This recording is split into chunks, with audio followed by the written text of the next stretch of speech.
अल्हम्दुलिल्लाहि रब्बिल आलमीन वस्सलातु वस्सलामु अला मुहम्मदिल अमीन व आलिहि व सहाबिहि अजमईन। मेरे दोस्तों साथियों, आज एक अजीम शख्सियत इमाम मालिक रहमतुल्लाह अलैह का आपके सामने जो है बायोग्राफी, शॉर्ट बायोग्राफी लेके हाजिर हुआ हूँ। देखें, ज़्यादा डिटेल में नहीं जाएंगे, मुख्तसर वीडियो बनाने की कोशिश करेंगे क्योंकि हमारे नौजवानों में ख़ास तौर से अब जो है ज़्यादा वक्त दीन के लिए देने का शौक़ बाकी नहीं रहा, तो छोटी वीडियो और शॉर्ट वीडियो ही बनाने की मैं कोशिश कर रहा हूँ। इमाम मालिक, आपका नाम जो है इमाम मालिक बिन अनस है और इनके जो है कुनियत जो थी वो है अबू अब्दुल्ला और लक़ब जो है इमाम दारुल हिजरा। और इसी तरह से पैदाइश आपकी जो है 93 हिजरी के अंदर हुई है और जो वफ़ात हुई है या इंतकाल जो हुआ है वो 179 हिजरी के अंदर हुआ है। 86 साल की उम्र में आपका इंतकाल हुआ। यानी आप जो है मदीना के अंदर रहते थे और आप मदीना से इतनी मोहब्बत करते थे कि आपने ज़िंदगी में सिर्फ एक हज करा। आप ये नहीं चाहते थे कि मदीने की सरहद से बाहर मुझे मौत आए, एक ही हज करा और आप चाहते थे कि मैं बकी गरकत में ही जो दफन हूँ, बकी कब्रिस्तान जहाँ सहाबा किराम रिज़वानुल्लाहि तआला अलैहिम अजमईन दफन है। आपका पूरा नाम एक बार आप सुन लें, इमाम मालिक बिन अनस बिन मालिक बिन अबू आमिर, यह आपकी पूरी कुनियत है, यानी पूरा जो है आपका जो है शजरा है। इसी तरह से आप देखें, इनकी जो बड़ी मशहूर और मारूफ जो किताब है वो है मुअत्ता इमाम मालिक। अगर ये कहा जाए तो इसमें कोई गलत बात नहीं। कुरान मजीद के बाद एक मजमूई तौर पर और एक बेहतरीन और जामे हदीस की किताब जो है, कुरान मजीद के बाद मुसलमानों के अंदर कोई किताब लिखी गई हदीस की तो वो थी मुअत्ता इमाम मालिक। इसमें तकरीबन 1720 हदीस हैं कुरान मजीद और इस तरह से हदीस मिला के। ये 135 से 140 हिजरी के दौरान, यानी मंसूर का जो दौर था, अबू जाफर मंसूर, उस दौर में ये किताब लिखी गई। आपके उस्ताद जो थे, आपके उस्ताद जो मशहूर रहे हैं वो तो नाफे रहे हैं। इसी तरह से आपके उस्ताद में एक शख्स जो और हैं इब्ने हुरमुज, इसी तरह से रबिया और मोहम्मद नाम के आपके उस्ताद भी रहे, लेकिन नाफे जो हैं वो मशहूर रहे हैं। इन्होंने अपनी मुअत्ता के अंदर खास तौर से इसी चेन को बयान करा। नाफे ने सुना अब्दुल्ला इब्ने उमर से और अब्दुल्ला इब्ने उमर ने सुना अल्लाह के रसूल सल्लल्लाहु अलैहि वसल्लम से। देखिए कितनी गोल्डन चेन है मुअत्ता की। जो मुअत्ता इमाम मालिक में हदीसें बयान होती है कि मैंने सुना नाफे से, नाफे ने सुना अब्दुल्ला इब्ने उमर से और अब्दुल्ला इब्ने उमर ने सुना अल्लाह के रसूल सल्लल्लाहु अलैहि वसल्लम से। तो गोल्डन चेन मिलती है। और आपका जो रहने सहने का और आपकी जिंदगी गुजारने का तरीका एकदम बिल्कुल डिफरेंट, शाहाना अंदाज। यानी आप जो है गरीबी, गुर्बत और मिस्कीन की जिंदगी, मिस्कीनी की जिंदगी गुजारना और फकर की जिंदगी गुजारना, यानी गरीबी की जिंदगी गुजारना पसंद नहीं करते थे।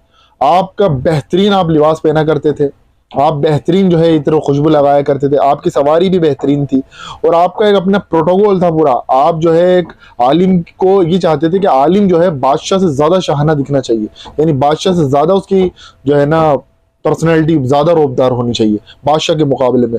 हत्ता कि अबू जाफर मंसूर भी इनकी बहुत इज्जत करता था। लेकिन इनकी जिंदगी में भी मोड़ आया।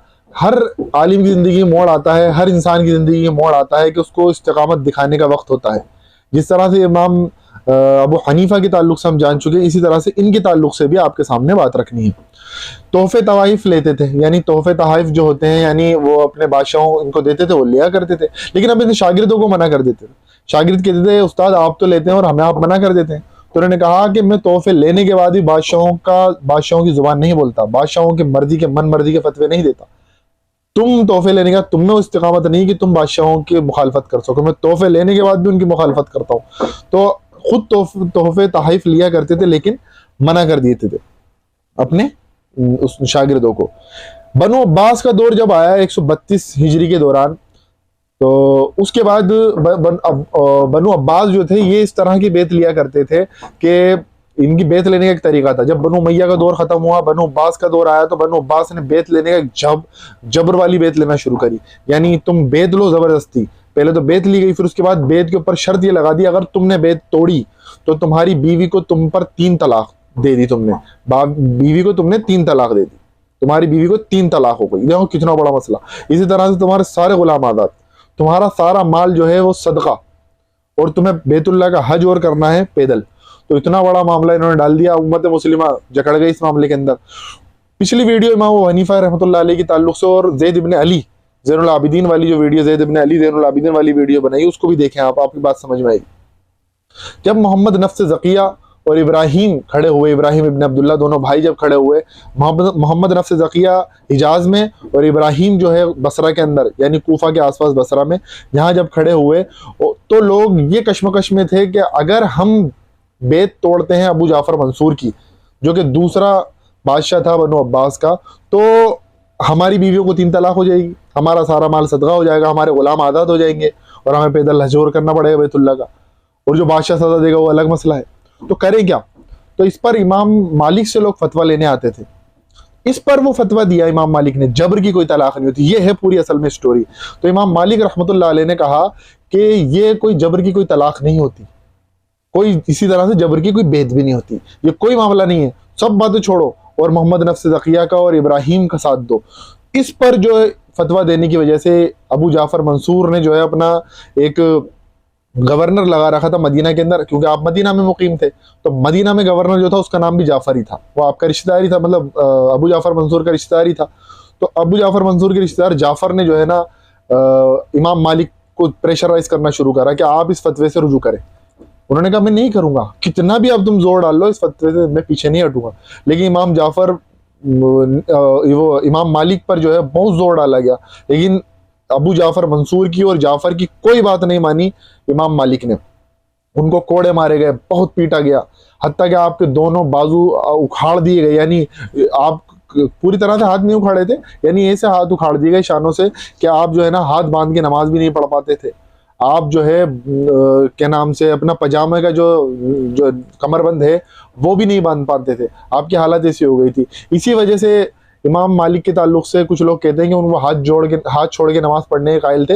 हालांकि हाथ छोड़ के नमाज पढ़ना हदीस से साबित है, अब्दुल्ला इब्न जुबैर हाथ छोड़ के नमाज पढ़ते थे, लेकिन इमाम मालिक का मौक़िफ़ जो था ना मुअत्ता में उन्होंने लिखा वो हाथ बांध के नमाज पढ़ने का ही लिखा है, और वो खुद भी इसी कायल थे, आप खुद भी इसी तरह से नमाज पढ़ते थे।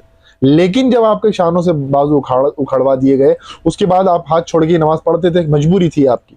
इतना मारा गया, फिर आपको गधे पे बिठा के मुंह काला करके पूरे जो है मदीना में घुमाया गया, लेकिन आप खुद चिल्लाते थे लोगों सुन लो, मैं हूं मालिक इब्न अनस और मैंने फतवा दिया है अबू जाफर मंसूर के खिलाफ और मोहम्मद नफ्स ज़किया के सपोर्ट में। इनको जो है वही अबू हनीफा और इमाम मालिक का दौर सेम ही वक्त का है दोनों। जब इनको मारा गया, पीटा गया बहुत ज़बरदस्त, फिर भी इन्होंने जो है ना रुजू नहीं करा। फिर आपकी वफात जो है 179 हिजरी में हो जाती है। लेकिन इसी हालत में जब इनको मारा पीटा गया, कोड़े बरसाए गए इनके ऊपर, इसी हालत में जब नमाज का वक्त हुआ तो इन्होंने खून बहती हुई हालत के अंदर इन्होंने जाके नमाज मस्जिद नबी में अदा करी। तो लोगों ने कहा आपके तो वजू ही टूट गया, आपने तो खून निकल रहा था। तो उन्होंने कहा कि अब हज़रत उमर का खून नहीं निकल रहा था जब उनको शहीद करा अबू फिरोज ने, उन्होंने नमाज मुकम्मल करी है, तो खून निकलने से वजू भी नहीं टूटता, ये मसला भी क्लियर हो जाता है। अबू दाऊद की एक हदीस भी है, इंशाल्लाह कभी आप कमेंट करेंगे तो मैं उसके ऊपर वीडियो भी बना दूंगा। देखें इतने ज़बरदस्त और इस्तिकामत वाले हमारे इमाम, हमने इनकी पर्सनैलिटी को और इनकी मकाम को, इनके रुतबे को, इनकी शख्सियत को बहुत कम कर दिया। हम फ़िकी मसलकों में, फ़िकी बहस के अंदर और फुरूई इख्तलाफात में उलझ के रह गए। लेकिन आप देखें कितनी बड़ी इस्तिकामत, इस पर कोई बहस नहीं करता, इस पर कोई बात नहीं करता। और इमाम मालिक खुद कहते हैं मस्जिद नबी में रोज़े मुबारक सल्लल्लाहु अलैहि वसल्लम के पास खड़े होकर तमाम दुनिया के लोगों से इख्तिलाफ करा जा सकता है, सिर्फ कब्र वाले की बात से कोई इख्तिलाफ नहीं करा जा सकता, यानी अल्लाह के रसूल अलैहि सलाम। तो हमारा मामला ये होना चाहिए कि हम इमाम मालिक के सच्चे मानने वाले बने, इमाम अबू हनीफा के सच्चे मानने वाले बने। हम सो कोल्ड हनफी और सो कोल्ड मालिकी हैं, हमें नहीं करना चाहिए मामला। हमें अपने बुजुर्गों को जाने, अपने बुजुर्गों की सीरत को जाने कि उन्होंने किस तरह की कुर्बानियाँ दी हैं। हम तो इस कुर्बानी को सोच भी नहीं सकते जो उन्होंने कुर्बानी दे दी, और जो किताब उन्होंने लिखी उसे पढ़ेंगे नहीं, लेकिन उस पर उनकी शख्सियत पर बहस करते हैं। अल्लाह तबारक व तआला से दुआ है कि परवरदिगार हमें कहने सुनने के साथ साथ अमल की तौफीक अता फरमाए। व आखिर दअवाना अनिल हम्दुलिल्लाहि रब्बिल आलमीन।